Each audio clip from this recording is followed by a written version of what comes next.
Fellas, I'm going to be matchmaking every main card fighter off the UFC 299. I think it was an amazing fight, amazing card. There were so many interesting fights on the card. There's a lot of fights that need to be made. A few number one contender fights, a few fights that I just think could be an absolutely amazing fight to watch. So I'm going to be matchmaking every main card fighter, win or loss on the card. Let me know if you'd agree with some of these matchups. Starting off with the first fight on the main card, which was Petr Yan versus Song Yadong. Fun fight. It was a really technical stand-up fight. I actually thought in the first round Song Yadong was doing well, but in the later rounds, that's where we saw Petr Yan start to really unload on Song Yadong, use the combinations well, especially with the uppercuts and the hooks. But yeah, starting off with Song Yadong, he took a loss against Petr Yan. He's also lost to Sandhagen in the past. I know it was an injury, but I think he needs a bit of a step down in competition, but not an easy opponent, and that's why I'm going to give Song Yadong Mario Bautista. Mario Bautista's been on an absolute streak recently, coming off a win over Ricky Simón, and I think he deserves a big fight. He's, like I said, he's on an absolute streak in the bantamweight division. He needs to step up in competition, and I feel like Song Yadong, who's just fought Petr Yan and lost by a fairly, not close, but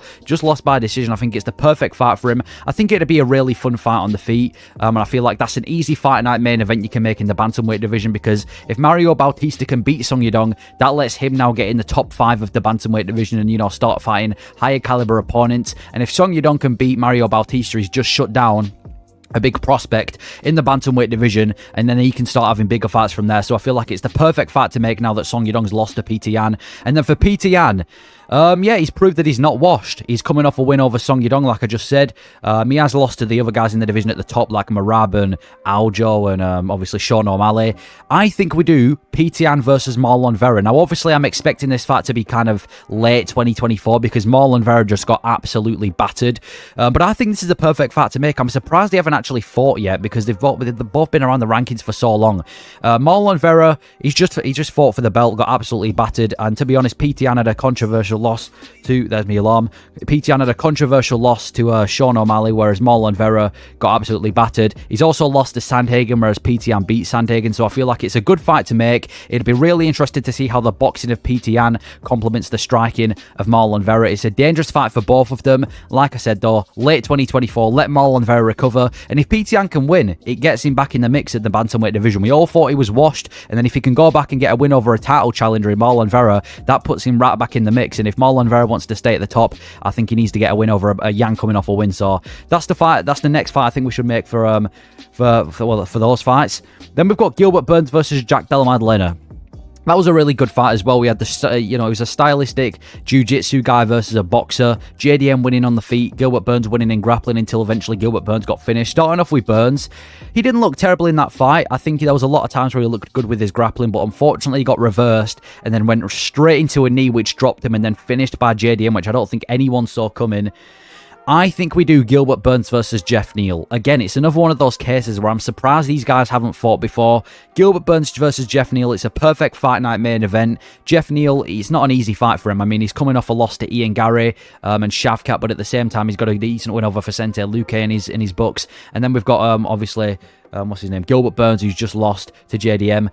Both of these guys around the same area in the rankings. Let's do Burns versus Jeff Neal. It'll be a fun fight on the feet, and I'm interested to see how Jeff Neal would do against the grappling of Gilbert Burns. So let's do that fight. And then for Jack Della Maddalena, I want to see him versus Ian Gary.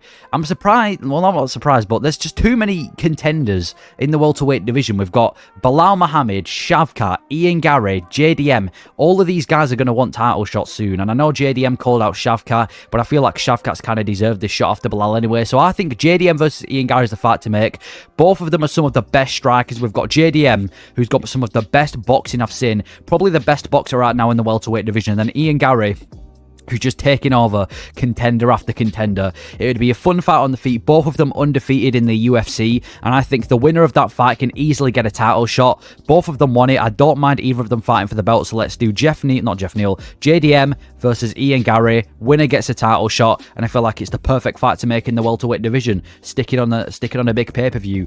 Then we've got MVP versus Kevin Holland.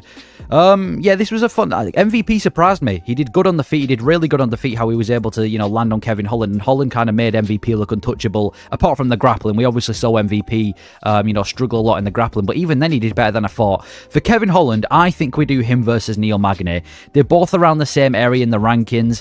Yeah, Kevin Holland's just not. he's just not able to beat any of the top fighters in the welterweight division. He's shown it multiple times. Whenever there's a new guy up and coming and is a decent prospect, Kevin Holland will lose. He has got a decent win over Santiago Ponzinibbio, and obviously not too long ago beat Michael Chiesa.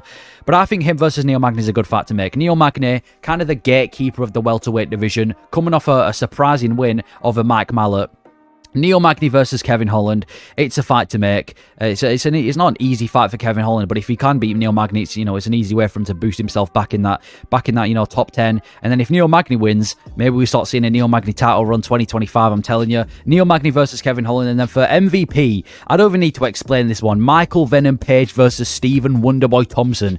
That would be one of the best fights in the UFC right now. That would be a spectacle on the feet. We don't have to worry about grappling, just pure karate. Both of them have beaten Kevin Holland as well on the feet. I think that's a fight that we've been waiting for. I feel like the past few years, people have always been making this matchup as like a dream matchup, like a fantasy matchup. And now that it's actually possible, Wonderboy versus MVP, let's see the fight. I don't care if it's a fight night main event or you're sticking on a pay-per-view. I want to see that fight. It'd be so interesting to see on the feet. So I'm going Wonderboy MVP. We need to see that fight.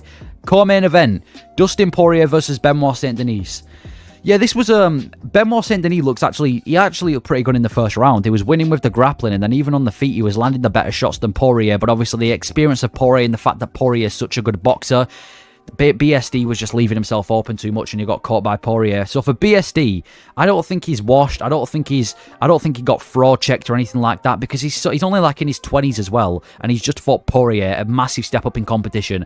I want to see BSD versus Rafael Fiziev. I know Fiziev's injured, but I think in the next few months he should be back. I don't know exactly when he's going to be back, but I don't think it'll be too long. And anyway, BSD's going to be taking time off regardless because he's just been knocked out. So late 2024, let's see Benoit Saint-Denis versus Rafael Fiziev. That'll be such a fun striking matchup. Not even just striking as well, because you've got the grappling of BSD. It's still a test for Rafael Fiziev. It's not like he's coming back on an easy fight, but he is coming back on a guy that's just been knocked out by Dustin Poirier. It would be the biggest step up in competition that BSD's ever had outside of the Poirier fight, and I think this would be a scrap. I think it'd be a bloody war, and it'd be interesting to watch. So Benoit Saint-Denis versus Rafael Fiziev, when Fiziev's healthy and when BSD's recovered, let's see that fight. And then for Dustin Poirier, he's in this really weird spot where he's already fought so many fighters in the lightweight division. Like, if you look at the rankings, he's practically fought everyone.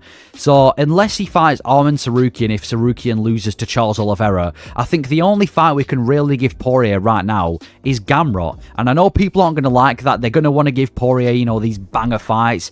I think Gamrot's still winnable for Dustin Poirier. Are we forgetting not long ago that Gamrot got absolutely destroyed by Beneil Dariush at UFC 280. He's coming off a win over Rafael Dos Anjos, but it's a 40-year-old Dos Anjos, and he just about won by decision. And then before that, he got a win over an injured Rafael Fiziev. So it's not like Gamrot's an obvious pick, even though he is, he's probably going to, he's got the grappling to win. But no, I think that's a fight to make. Gamrot's like one fight away from a title shot. Like I said, I feel like the Dos Anjos fight, it didn't really make sense for Gamrot's career, but it's a big step up in competition for Gamrot. It's a tougher fight than for Poirier than BSD was. Winner can arguably maybe get a title shot. I know there's Justin Gaethje and Oliveira and Arman who are, all in the queue as well. But if Poirier wants to get back in the title mix and Gamrot wants to get a title shot because he called out Islam Makhachev, it's a good win for both of them if any of them win. So I feel like the only fight left for Poirier is a Gamrot. So I'm going to go Dustin Poirier versus Gamrot. Step up in competition for Poirier from BSD, but it's nothing that he hasn't seen before because this guy